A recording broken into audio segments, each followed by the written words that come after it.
أعوذ بالله من الشيطان الرجيم. بسم الله الرحمن الرحيم.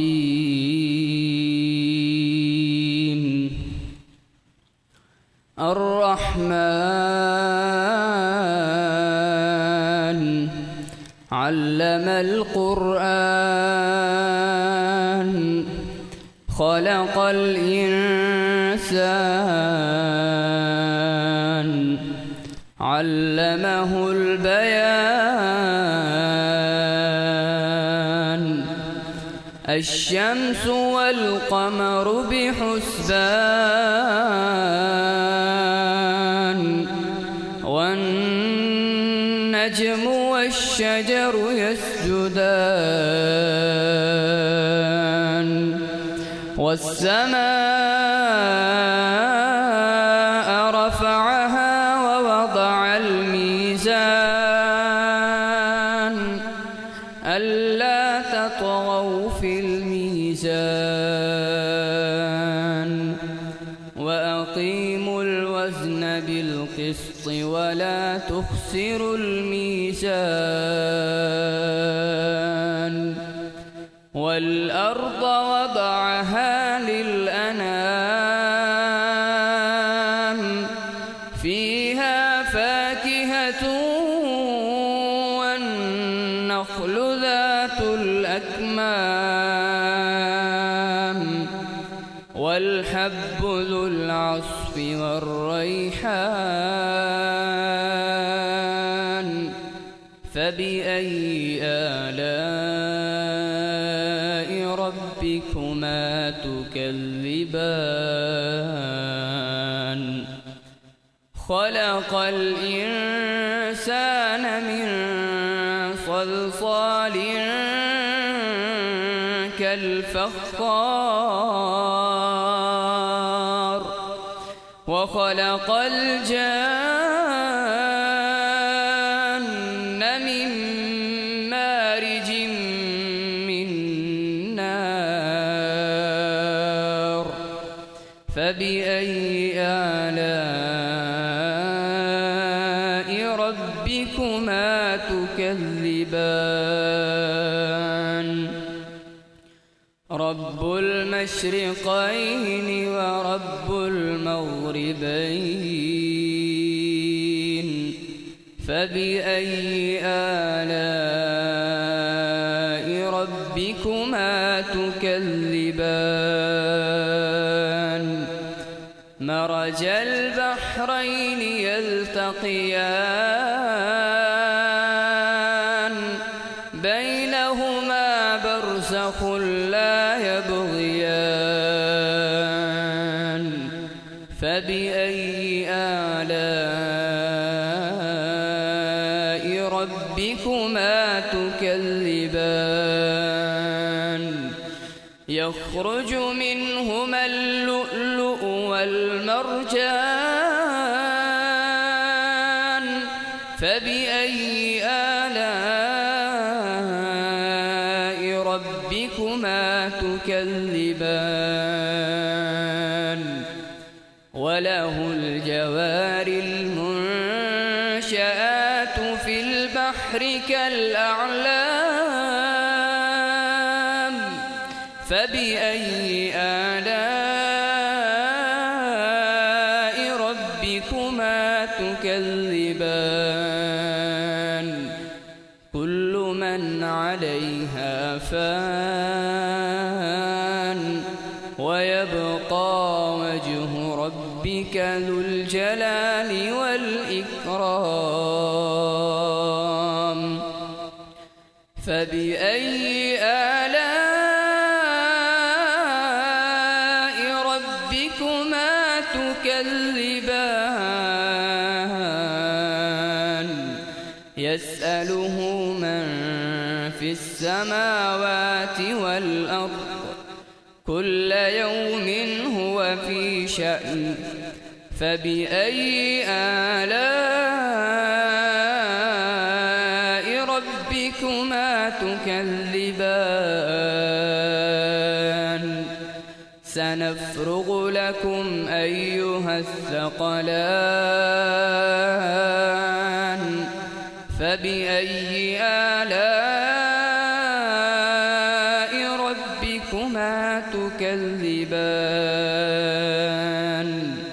يا معشر الجن والإنس إن استطعتم أن تنفذوا من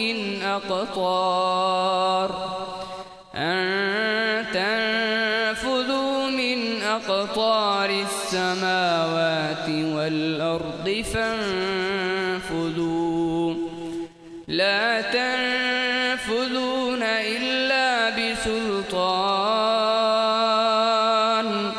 فبأي آلاء ربكما تكذبان يرسل عليكما شواظ من نار ونحاس فلا تنتصران فبأي آلاء ربكما تكذبان فإذا انشقت السماء فكانت وردة كالدهان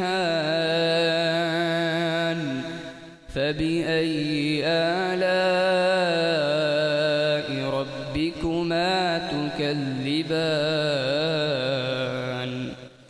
فيومئذ لا يسأل عن ذنبه إنس ولا جان فبأي آلاء ربكما تكذبان يعرف المجرمون بسيماهم فيؤخذ بالنواصي والأقدام فبأي آلاء ربكما تكذبان هذه جهنم التي يكذب بها المجرمون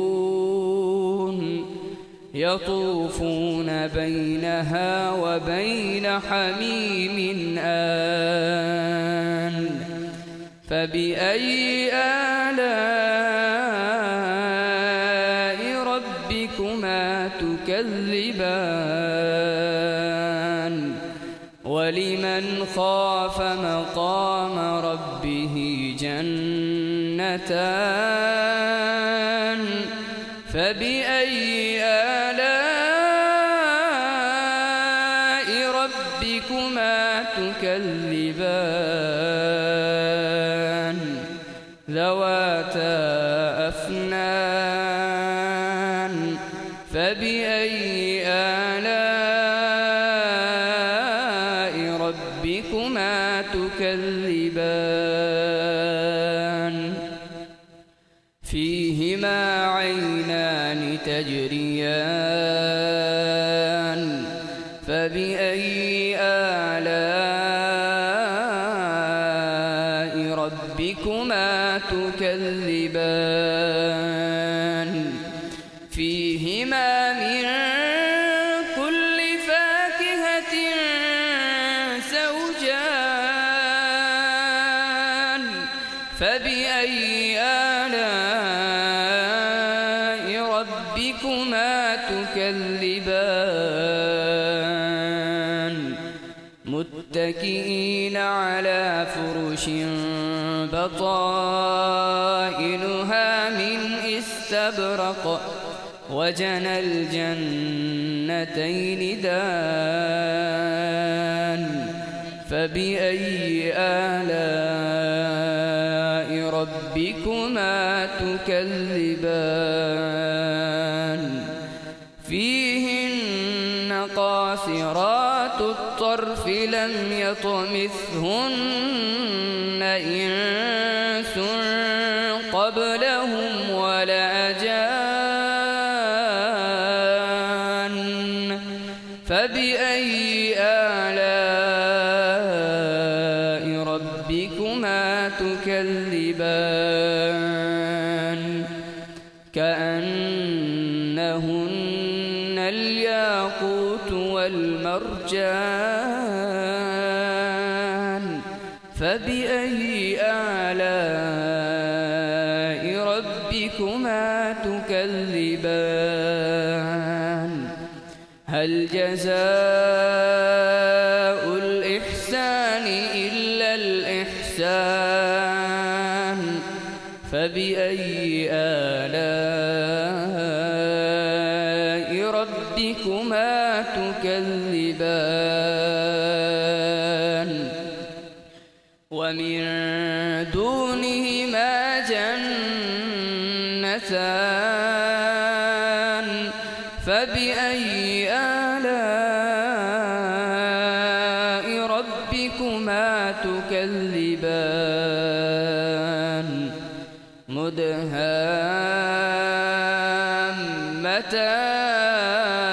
مدهامتان فبأي آلاء ربكما تكذبان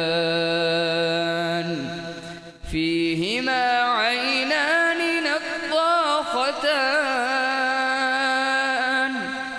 فبأي آلاء ربكما تكذبان فيهما فاكهة ونخل ورمان فبأي آلاء ربكما تكذبان حور مقصورات في الخيام فبأي آلاء ربكما تكذبان لم يطمثهن إنس قبلهم ولا جان فبأي آلاء ربكما تكذبان متكئين على رفرف خضر وعبقري حسان فبأي آلاء ربكما تكذبان تبارك اسم ربك ذي الجلال والإكرام صدق الله العظيم.